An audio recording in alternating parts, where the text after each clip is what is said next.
Hi, everybody. My name is Patrick Hammond, and I am a social studies teacher here at Legacy High School.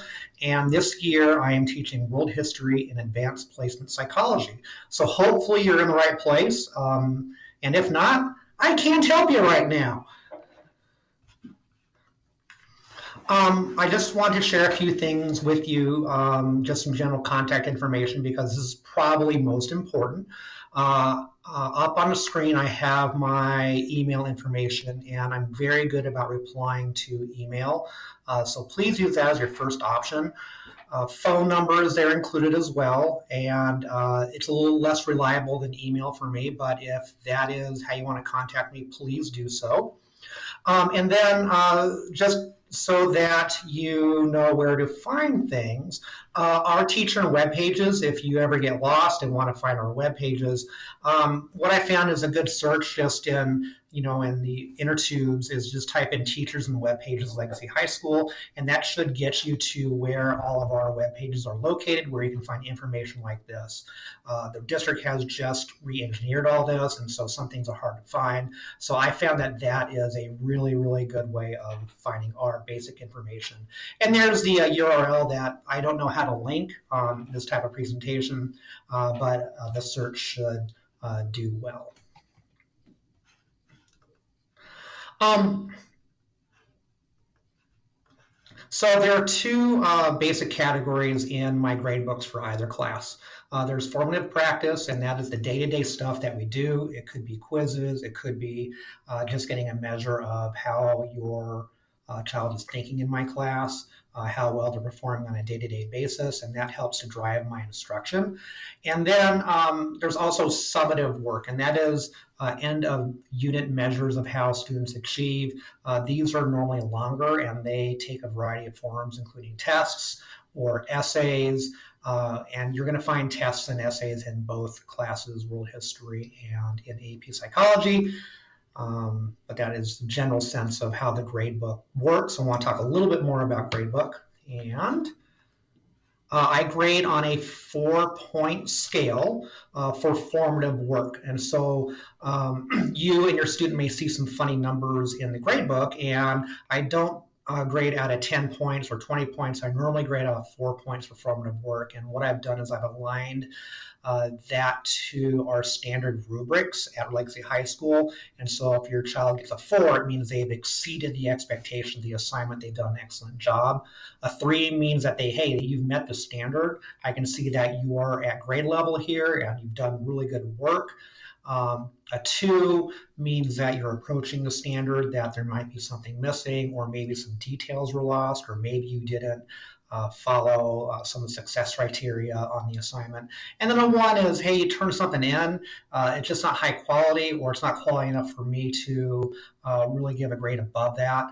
A lot of those 50% I will give back to students, say, hey, here's what I want you to do to work on, or the students can come to me and we can have that conversation and take care of those low scores. And again, that's usually for formative work. And for summative work on essays, we're going to use the same scale with a rubric, and a rubric will be clearly defined for written work, especially in world history. A couple of marks that you could see in the grade book that may be a little funny are M. And if there's an M, that means that I assigned the piece of work and it is missing, which equals a 0 in the grade book. So that is not something we want.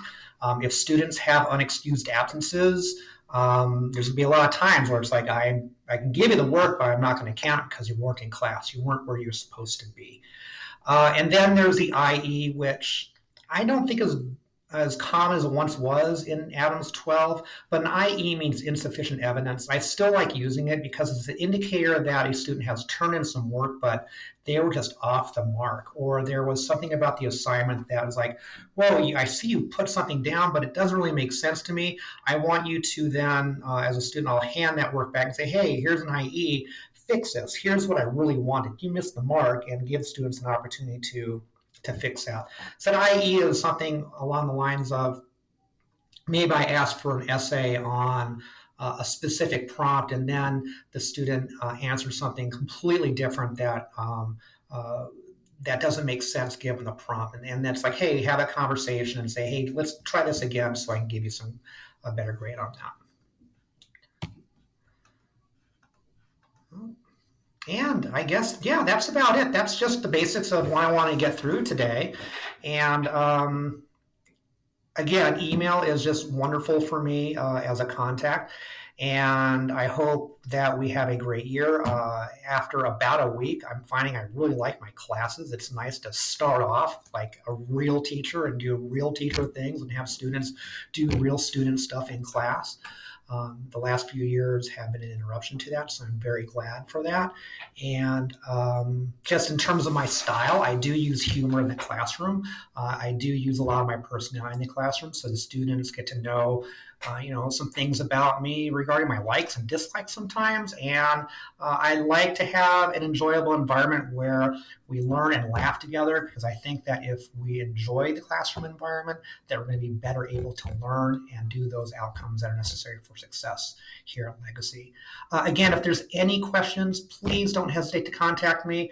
I do a quick turnaround time, and I guess that's it. I love coffee and burritos and Cleveland teams, although I'm kind of at war with the Browns right now because of some recent decisions made.